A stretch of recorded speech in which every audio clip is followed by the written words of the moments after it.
now we will start setting up the problem using ABAQUS. So I'm going to start with the standard explicit model. And in this case, I'm just going to go quickly through all the parts of the model. Now we know that we want to make the cantilever beam in a two-dimensional planar form. However, the cantilever beam is actually a three-dimensional object in three-dimensional space. That means it's not plane strain, plane stress conditions. So we do need to have loads and boundary conditions acted in the three dimensions. So if we create a part, then I want to make a 3D deformable part, which is formed with extrusion or any other option that you can choose here. So I'm going to pick shell because it's a 2D plane I want to make, and I will make a planar geometry. And you will see that I don't need to make any other changes to it as such. And make sure that it is not a plane stress, plane strain condition. So it is definitely going to be in three-dimensional space. So I'm going to make a picture of, or maybe a sketch, if you want to call it, of the shell I want to create. I know the dimensions from the example problem. This is given as 1000, and the height is also known to me to be 80. So once my shell is set up, I can get out of this, and this is exactly what the part needs to look like. So if you just rotate it, it's a very thin plane which has the dimensions that I require. Now I need to create the material, because then I can apply material properties to it. I will go to material definition for mechanical elasticity, elastic, because those are the properties I have. The Young's modulus is given to me as 13,500, and the Poisson ratio is given to me as 0.35. Once the material has been created in such a way, I can create a section which is going to be a shell homogeneous section, because I want to provide a certain thickness which is actually a real thickness of this shell. The shell thickness is going to be same as the value B given to us in the cross section definition, and in this case it is 40. I'm not going to change anything else, but I would like to bring your attention to this part here which says thickness integration points. This directly leads back to the location of the points where the results are going to be collected from. And as I mentioned before, this method is using the one of the integration rules. You could use a Gauss integration rule or a Simpson integration rule. I'll leave it to the default one and get out of it. Once the section has been created, I want to assign this section to this part here. So I will select the part and assign section 1 from the middle surface, because it's only one part. I don't need to play around with the offsets. Once this has been done, my part definition is complete. But before I move on to assembly, I would like to think about how I'm going to mesh this particular part. Now I know that here I can apply a certain boundary condition, and therefore all the displacements here at this edge are going to be 0.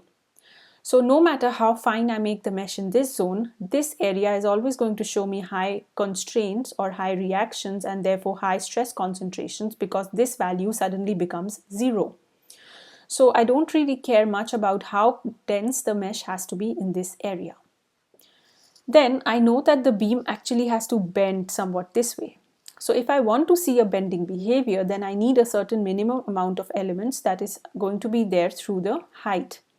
If I just mesh this with one element through the height, then I run into the trouble of having a quadrilateral element, which is Q4 element, and it cannot bend because it's in plane. So I will get some kind of extra stiffening and not see a proper bending behavior. So either I can go up to using higher order elements, but I would still like to make use of 4-node quadrilateral elements. So I want to stick to creating a better mesh. Now if I want to see a condition where the top layer of this beam is going to be in tension and the bottom layer is going to be in compression during bending, then it would be a good idea to at least start with a couple of elements through the height. Because on the top one I can see more tension, and the bottom one I can see more compression. So I'm going to be able to share the loads. Now I know that there will be a stiffening in this area and then more bending towards the middle and towards the tip. That means I would like to have more meshing or more number of elements as I move away from the constraint region towards the region which is loaded. So I'm going to use a biased mesh such that my mesh keeps refining as I move towards the loaded edge. So keeping that in mind, I'm just first going to make a preliminary mesh. I want to enforce that there are two elements that are present through the thickness. Please by no means understand that this is not a final mesh, this is just a test mesh. And for having a certain number of elements here, I want to make first of all a biasing. That means I want to go from bigger sizes to smaller sizes in a certain direction. I would like to use a total number of elements which are maybe 20, and I want to use a bias ratio of 5 and apply it. I see that here I have bigger elements and they become smaller as I move in this direction. And when I click on meshing the part, it meshes it. Now I can already see that in this area I have elements which are more or less having an aspect ratio of 1. But here the aspect ratio is becoming worse, and here as well. Now in this area I don't really care so much about the aspect ratio of the elements because these results are not very interesting to me. But as the curvature is going to start increasing because of the load, this area starts becoming more and more interesting in terms of accuracy. So I will keep this mesh for now and move on towards assembly, and we will come back and change and try with a few different meshes to understand the difference. So I need to now bring this part into the assembly. So I'm going to create an instance out of this part. Then I want to apply loads and boundary conditions to be able to run this analysis. So I'll pick out a step. I will create a new step after initial step. I will not change anything here and keep all the default values in. Now the boundary conditions are very clear. I would like to have a fixed boundary condition at this edge. So I'm just going to pick an Encaster boundary condition here because it's in 3-dimensional space. So all the degrees of freedom are fixed. Finally, I need to apply the load. Now, I can either go with a concentrated force which is acting right at the tip over here. But the problem with the concentrated force is that it's going to create a certain stress concentration at this region. You have to understand that in reality there is no such force as a concentrated force. You cannot apply a load exactly at one particular point in an object. The load is always distributed over an infinitesimally small area as well. Therefore, it becomes sort of like a surface load. So if you have a concentrated load, it may give you some results but not very accurate, and on the other hand you will also see local effects which will not be very useful for us. So instead, we want to have a more realistic load, which is when there is an edge load applied to this thick beam, it will sort of act like a shear on this face. So to have a shear load acting here, I want to pick the shell edge load because this is a shell and this is the edge of the shell, and I can apply a load on that edge. I will pick that particular edge where I want to apply the load, and I can ask what kind of traction I want to apply. In this case, I would like to apply a shear load, and the magnitude of the load, the concentrated load given to me is 10 kilonewton. Now, if I have to apply shell edge load, I have to also know, or I can find out by means of using the help option with what is the unit that is used for a shell edge load. Now, by my experience, I already know that this has to be given per unit length. That means the load given to me in newtons has to be converted to be a shear load over this entire edge. That means I have to divide the 10,000 kilonewton by a certain height of 80 millimeters. So if I divide the 10,000 by 80, I get a value of 125 Newton per millimeter over the entire edge. Now, since I wanted to act in the opposite direction of the y given in the global direction to be upwards, I'm going to give this magnitude as minus 125. When I hit apply, I see this edge load acting. Now, if I would like to go back to the paper that we were referring to, they also made it very clear that if you want to repeat any calculations with respect to this theory, this load must always be applied as a shear load. And this is exactly what we have done for our problem. Now, once the load is applied and the boundary condition is also set, we can create a new job by using the first model that we created. I'm not going to change any of the default values, and by right clicking on job, I'm going to click on submit. But this time I hope that you already know how to create this entire model step by step. I'm going to call the job differently because I have used this name before many times. So I'm just going to call it thick beam 1, and I'm going to hit on submit, and I will have an analysis running. Once the analysis is completed, I will right click on the job and hit on results. I will have the results here, and I can now see the fringe pattern of the von Mises stresses.